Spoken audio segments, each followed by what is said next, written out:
You've been searching for the best way to generate passive income in your life and heard that real estate is a great way to do it. But you're tired of all the so-called gurus who are all talk and no substance. Get ready to celebrate because Kevin Buck has spent 14 years successfully making it happen. This is the Real Estate Investing for Cash Flow podcast. Now, here's Kevin Buck.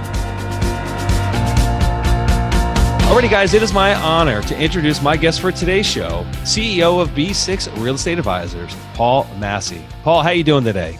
Great, Kev. Thanks for having me on today. Yes, thanks for joining us here. And Paul, what I'd love to do, for those folks that aren't familiar with you, obviously you have a very prominent name in New York City real estate. You've been doing this for many, many years. What I'd love for you to do is take a few minutes and share a little bit about your background with the folks that aren't familiar with you. How you got into this business. Ultimately, some of the things you've done along the way. We're going to dive a little deeper into that discussion about one of the big exits that you had just a few years back, and then ultimately we'll dive into a deeper discussion of B6 Real Estate Advisors and the founding of that company. But again, would love to start on the personal side of things. So I'm going to pass the mic to you and ask that you share a little bit of a background of yourself. Sure. Well, I got a summer job at CBRE in my hometown of Boston. Mm-hmm. I was very grateful to get. I met there was an alum who used to come around and make sure we weren't burning the frat house down a couple of times a year. And he got me a job, and I saw what the company was, and I loved it. And so when I graduated, I went running back to CB, and the local manager in Boston told me that the office was full and he wasn't going to roll the dice on college kid. So I was crushed, but I went back to my fraternity alum connection, who was a big national accounts officer. And he said, well, that's the bad news. The good news is we're brand new in New York and they'll take anybody down there. And so being so qualified, I went down, and I was one of the first people in CBRE's version of a wheel training program where you'd work for each department and rotate around for a year. And that was great. And by the time I was finishing that up, they were looking for people to sell investment properties, apartment buildings, store buildings. And I volunteered. And also at the same time, a guy named Bob Knakal, who I ultimately partnered and built a business with, showed up. He had we didn't know each other, but coincidentally, he had been working for CBRE as a college student. So I'd recommend that for anybody. But we both volunteered and started the investment sales group at CBRE in Midtown Manhattan. We did that for 5 years. And then before we were too old to know better, we went out and did a startup. I think I was 27, Bob was 26, and we kept doing what we were doing, which is selling investment property sales. In New York City, you would have thought that was an institutional and organized business, but back in 1985, that was the Wild West.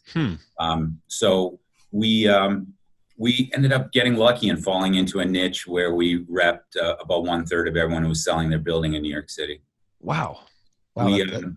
We sold that business at the end of 2014 in a strategic move to Cushman Wakefield, and then spent 3.5 years there. Had an interim period of time where I was chasing political aspirations, but ultimately at the end of our contracts, I decided with some of my former partners to start up a business that was very similar to our first one, but also focusing on debt brokerage, combining teams of sales brokers and debt brokers.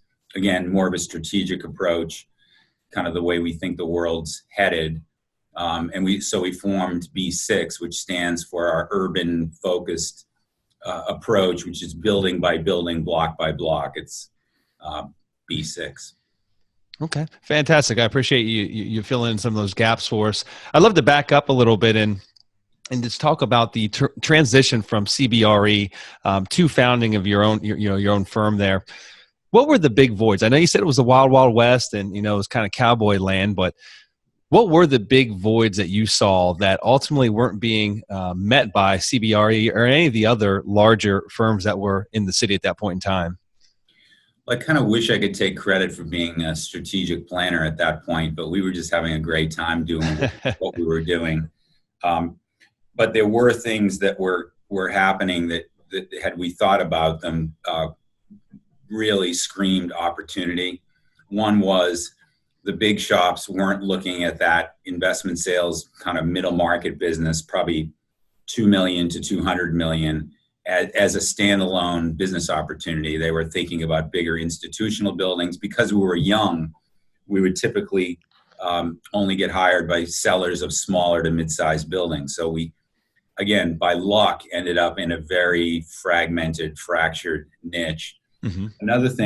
Another lucky stroke for us was that people have a perception, or especially back in the day, have a perception of Manhattan as the center of the world, and that the boroughs were effectively less appealing stepchildren.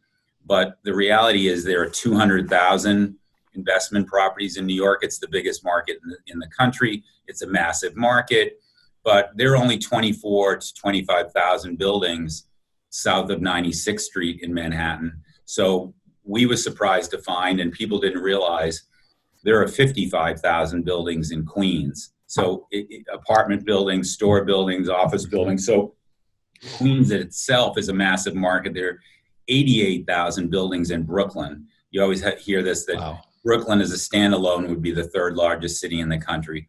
So not only are these very dense areas, but they're massive land areas of investment properties. So we filled up our Manhattan territories. We operate in a territory system, which CB taught us what we think is an advantage, where we put an agent in every submarket, every neighborhood, east side, west side, village, and they encourage that. And we knew our markets better, made us more competitive, more helpful to the clients. We knew the zoning, we knew the tenancy, we knew the comps in terms of sales.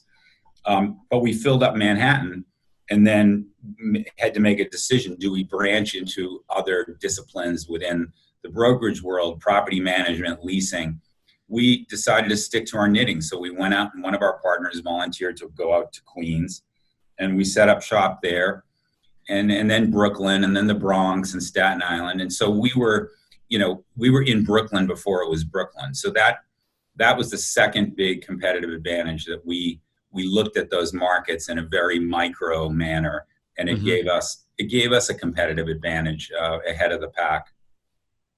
Other than the fragmentation of this of the middle market that you guys were going after, and especially respective to the boroughs, what else do you attribute to the quick traction that you and your partner were able to gain? I mean, obviously you were trained very well from CBRE. I mean, world-class training there. So you were coming out of a good place, and you had the tools and the resources per se. However, you're still kind of wet behind the ears when it comes to really becoming the primary, I guess, investment sales brokerage that was going to be focusing in this middle market space. And so, talk to me about gaining traction. You're still in you're probably your mid to late 20s at that point in your life, and you're the young guy, right? I mean, I'm sure that you had to probably work a little harder, be a little more persistent than some of the more established firms. So I'd love to hear you speak about just how you guys got in there and just got your hands dirty and gained traction fairly quickly. Well, we did get a great launch and great training at CB, and I still feel today that would be the case. That's a great company. Another thing that they taught us was to, if at all possible, work on the sell side as a broker. So only represent sellers. So we really tried to focus on that. The buyer representation business is a very difficult business. We frankly don't understand. But what we decided to do is exclusively represent sellers.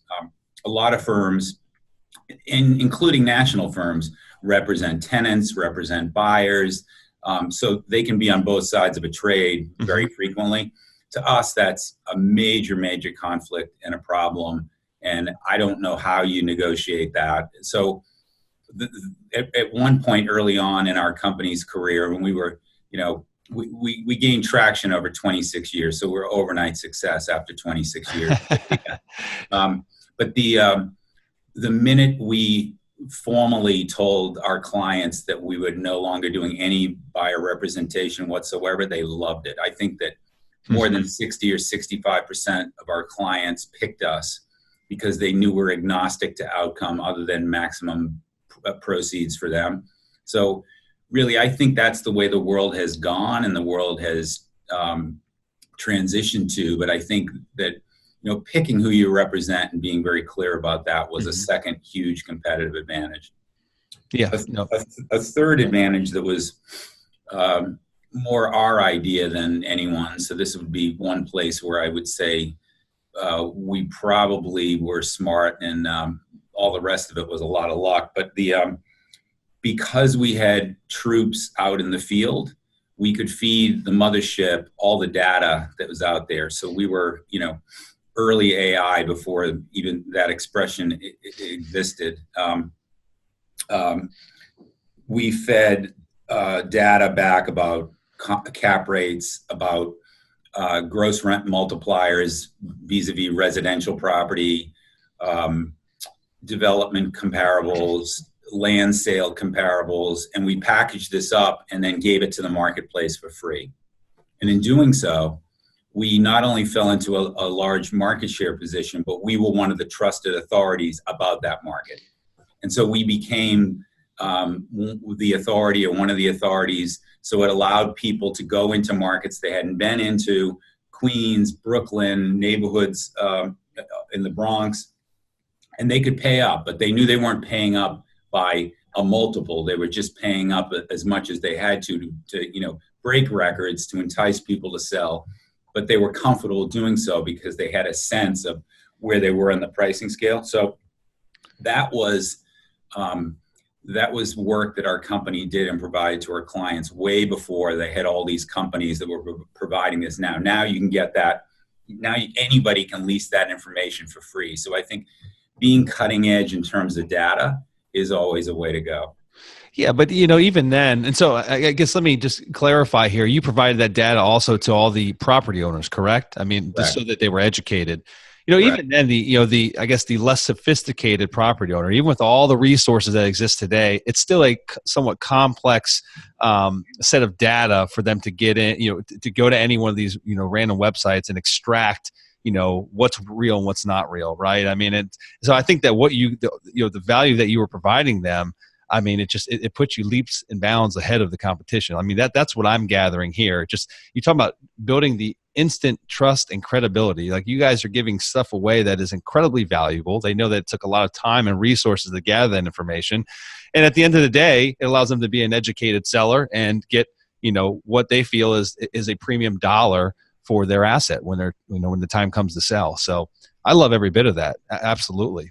Yeah, I think, you're never going to eliminate human judgment. I think even if the data is available more readily now, someone's got to interpret what that data means. Yes. So I think if you consider the fact that every investment property has literally 100 variables, from pure size to zoning to tenancy to even owner contact information, historical sales data, the data piles up. So someone's got to sort out what the trends are, what it means. And so there's going to be a role for our type of help for a long time. Yeah. I'd love to hear about the discipline that you had to practice on a regular basis to stay in your lane as far as only representing sellers. Because I'm sure that there was many conversations that you and your partner had of the many different revenue streams that could potentially exist for you to add to the business. And so I'm guessing, maybe I'm wrong, but I'm guessing you had multiple conversations over the years about potentially going down different paths, and how you just avoided that and stayed true to what you were really, really good at. Well, partly it's a big market, and there's plenty for everybody. So there was always more. There were always ways to grow, but it was a hand-wringing decision about sticking to one side of the trade or the other. And I think from a selfish perspective, if something's priced to market in a hyper-liquid environment like New York is, where lots of folks have the ability to buy, when something's priced to market, there could be 20 bidders, there could be 30 bidders.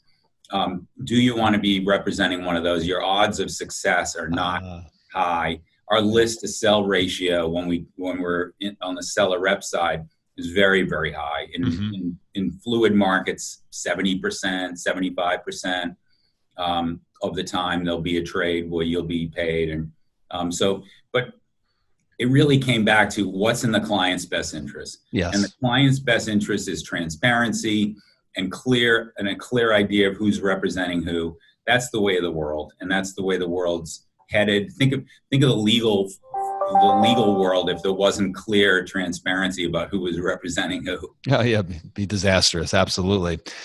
And just a few more things I want to touch on here with the growth of that company before getting on to B6. And speaking to the founding of B6, today you're a proven entity. You've got again years of experience underneath your belt, a very successful exit to Cushman and Wakefield, and so attracting the necessary talent to become the launch pad of B6 was probably a lot easier than it was when both you and your partner Bob were trying to get traction back after leaving CBRE. And so I'd love to get an idea of how you guys position yourself. Like I know what your approach is, your strategic approach that you were taking to kind of separate yourselves from everyone else and feed the market, part of the market that wasn't being fed. But how did you get everyone else on board with your vision and get them to believe in the two of you and this grandeur vision that you guys had of building this I guess really this real estate outfit that didn't really exist at that point in time? Well, one of the things that was a big part of the fabric of our first business was that we had very defined sharing metrics between our agents. Mm-hmm. So with a whole bunch of firms, your biggest competitor can be actually sitting next to you. And we always hated that idea. So having geographic territories and having people focusing allowed us to have them share business. Very frequently, agents find business just through their normal course in other submarkets than the one they're in. So we had a way for them to team up, bring the business to the local executor, the local agent who was expert in the market, that helped them win the business, that helped them execute for the client better. We had all these sharing metrics prescribed, meaning fee sharing between them, so that they could make any sharing arrangement they want, kind of like federal rights versus state rights. But if they couldn't quickly, before the project started, come to an agreement on how they were going to share fees, there were company guidelines that set that, and everyone appreciated them, lived to them, so nobody was competing with each other. And the clients saw us hand business back and forth.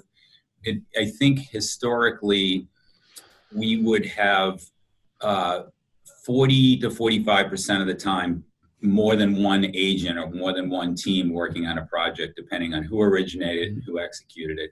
And probably 27 to 28% of the time, business moving from one office to the next, one borough office to the next. So the hopscotch of helping each other as a unified team was critical to our success. So nobody ever left us. In the last 10 years, I think we're in business. I don't think anyone left because that sharing became an annuity. So we never were subject to the talent poaching that was going on in other firms, because if you left us, you were leaving the sharing revenue behind. And that was very unappealing to our folks. And if you've got everyone singing from the same hymn book, working together, not competing with each other, putting the best team on the field, not only do the clients see that, but internally, the culture. I just read a great book about culture that said culture is a byproduct of significant discipline and focus, which I completely agree with. So we could all be at the holiday party together and happy, and the company summer picnic together, and our salesman reward trips, all being side by side, because there was no friction between any of us. We all just wanted each other to be stronger. So it was the classic example, and it's the very similar approach that we're taking at the new company, B6, to be a highly functioning, highly unified team. Clients love it. Yeah, fantastic. What did Cushman and Wakefield, did they ultimately keep the Massey Knakal Realty Services name, or did they merge it into Cushman and Wakefield? They merged it into Cushman Wakefield early on. How does one, so you built your business on a completely different, not completely different, but a very different philosophy than a Cushman and Wakefield, than a CBRE, than a Marks and Millichap, all these big firms out there. When you talk about representing sellers, there's a relationship there that you guys have built, your team had built over many, many years, established over those years of rapport. How does that transition to a large outfit like a Cushman and Wakefield? What actually are they buying at that point in time, being that they're probably going to merge a lot of the SOPs, into their already integrated system? Generally speaking, I'm asking the question because I don't know how that looks, but I'm sure you do because you're kind of part of it. Well, the Cushman and Wakefield again treated us like gold, and it was a very successful strategic move for them. They were owned at the time by an Italian family, a very wealthy Italian family who make fancy cars. You know the name, and they purchased Cushman probably in the last day of the good market in 2007. So their experience wasn't perfect. They ultimately were looking in 2013 and 14 to exit. They did very successfully, ended up being a very successful investment for them. But at the time they were looking to buy us, they had a significant hole in their capital markets activity in New York City, and that wasn't going to go well. If soon thereafter they were going to market themselves for sale and sell themselves, which they successfully did. They also paid us a relatively high multiple for our business. I think because we were a critical plug-in, but also because they were setting a comp for the next stage of their activity, which was to sell the whole company. So we and some other strategic initiatives that Cushman made set a new high bar for service business comps, and that was helpful to them when they took their entire company to market. Got it. No, that makes sense. Had you been considering a potential exit prior to them coming to you, or did the timing just align perfectly? No, we had made a definitive decision. Okay. We had toyed with exiting in 2007, 2008. I think our partners were thinking at some point a liquidity event would be a good thing. And so we took ourselves to market. We hired a very, very focused, excellent investment bank, and took ourselves to market just the way we sell a building, which is full search, very public, front page of the Wall Street Journal that we were on the market. So we were going to sell because service businesses being on the market don't pull back very well from that exit strategy. Mm-hmm. Yeah. Fantastic. So leads me into the next, huge question that I've been waiting to ask is, after that exit, after spending, I think, was it 26, 27 years building the Massey Knakal Realty Services? Is that how long you had been at it? Correct. Yep. Okay. 26 years. Yeah. I know you had a little stint of running for mayor, but I want to get to that. I'm not going to skip over that one. But really, the founding of B6, we're talking a startup. Obviously, you're incredibly experienced. You've been here. You've done that now. You know what you would do differently. And ultimately, I'm sure that you made some of those decisions and integrated it into B6. However, at this point in time, why? That's a big question. Why take on the additional stress of really getting back into a startup company? I love the day-to-day management and strategic aspect of building a business. I was happy for 30 plus years doing that. I had a great partner in Bob Knakal, who has a fantastic strategic mind, but didn't mind me doing the day-to-day aspect of it. So that was a big happy thing. The other thing that was a big part of growing a services business, any services business, was mentoring young people. So there are a whole boatload of people out there in the market who I always say people all make their own careers, but we had a hand in a whole bunch of careers, and that's the most satisfying thing. And we have that back at B6, where we're launching a whole bunch of young folks into the market. Mm-hmm. We have a strong associates program, which is what we've created for kids either right out of school or just a little bit out of through college. And so we've got all those things back in spades. So we're having a great time. Okay, fantastic. And then let's talk about your stint for running for mayor. How'd that come about? And give us some insights as to ultimately how that played out in the long run. Yeah, so New York City, I'm a huge fan, even though I've got the Boston roots. The being here was a fantastic experience. When I came to New York, I thought, let me try this for 6 months, and then I'll convince that guy back in Boston who wouldn't hire me to change his mind. That plan didn't last long because it's just such a big, fun market. And I went to school in upstate New York, so a lot of my friends were here. And so the going home plan just didn't happen here. Yeah. So, but my experience with New York is more than just business. I met my wife here, raised our family here, so I'm a huge New York fan. And we had a string of great leadership in New York, starting with Rudy Giuliani, right at a time that the city was in a very undisciplined place. He took control of the city, improved quality of life, reduced crime radically. It's one of the safest cities in the country. And so we had 8 years of Mayor Giuliani. And then right around 9/11, just when you would have thought, how could we possibly have a follow-up mayor who's that strong and that disciplined, we got Mayor Bloomberg for 12 years. So all in all, we had 20 very different personalities and leadership styles, but both immensely effective. So we had, for most of my life in New York, we had 20 great years of mayors. I can't say that for the current guy.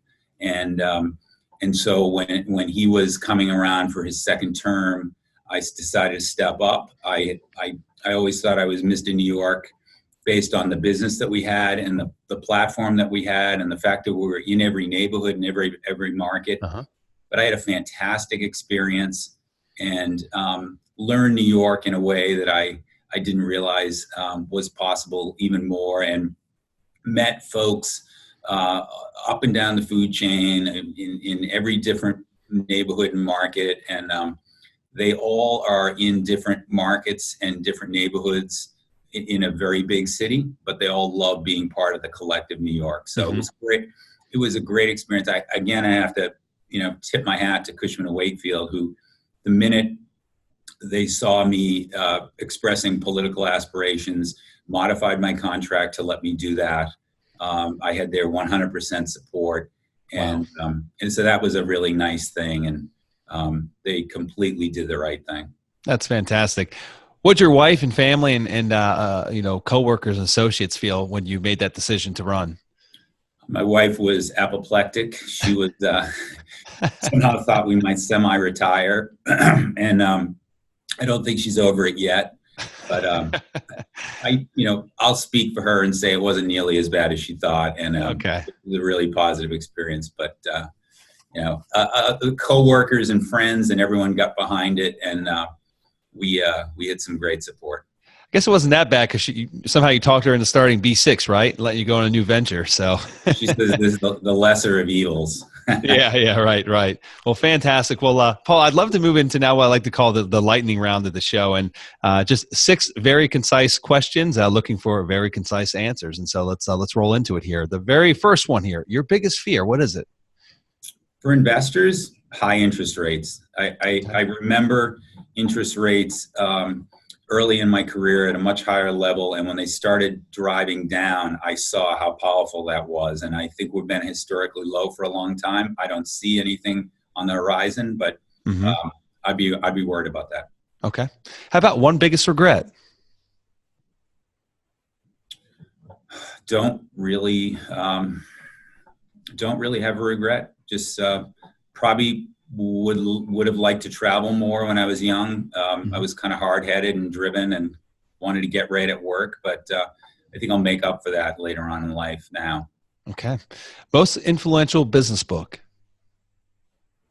Without a doubt, Influencing Friends, Dale Carnegie's book. Yes. It's just Winning Friends and Influencing People. Just so much fundamental, good stuff with a second to Keith Ferrazzi's book, Never Eat Alone. It's that's a great one.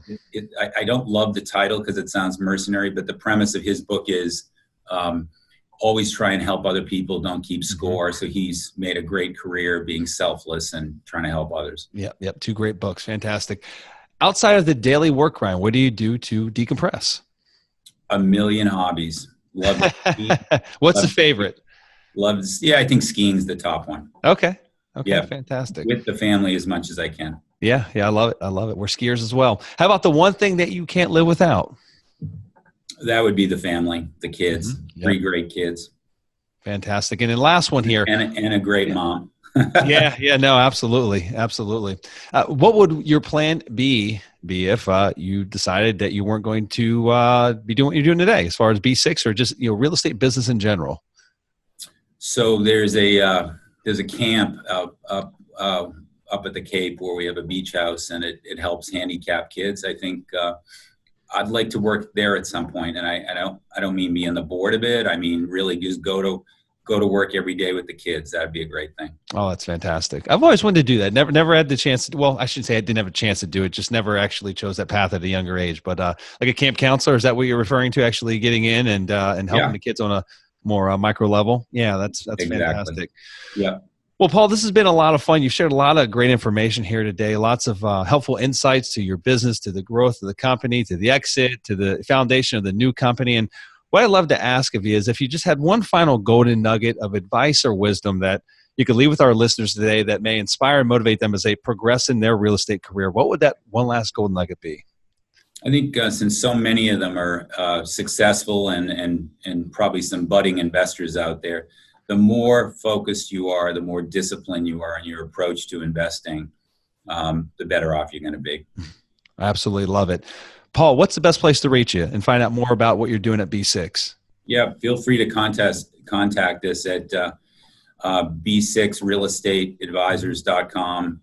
Happy to help you with anything New York or just talk business building. Okay, fantastic. Well, Paul, thank you so much for coming on the show. It's been an absolute pleasure having you here. Is there anything else that we might not have hit on that you feel of relevance that you think it's important for our listeners to know? If so, please feel free. Yep. Just if you haven't recently, come visit New York. Greatest city out there. It absolutely is. We're actually heading up there here in a couple of months. Neither one of my boys have seen the lighting of the Christmas tree, so very much. I haven't been to the city in at least 6 or 7 years. So, me personally, I'm taking you up on your advice. please come by. I'll go check out the Christmas tree with you. Oh, that'd be fantastic. Well, Paul, thank you again for coming. And guys, thank you to each and every one of you for tuning into this week's show. And until we meet again next week, this is your host, Kevin Bupp, wishing you huge success.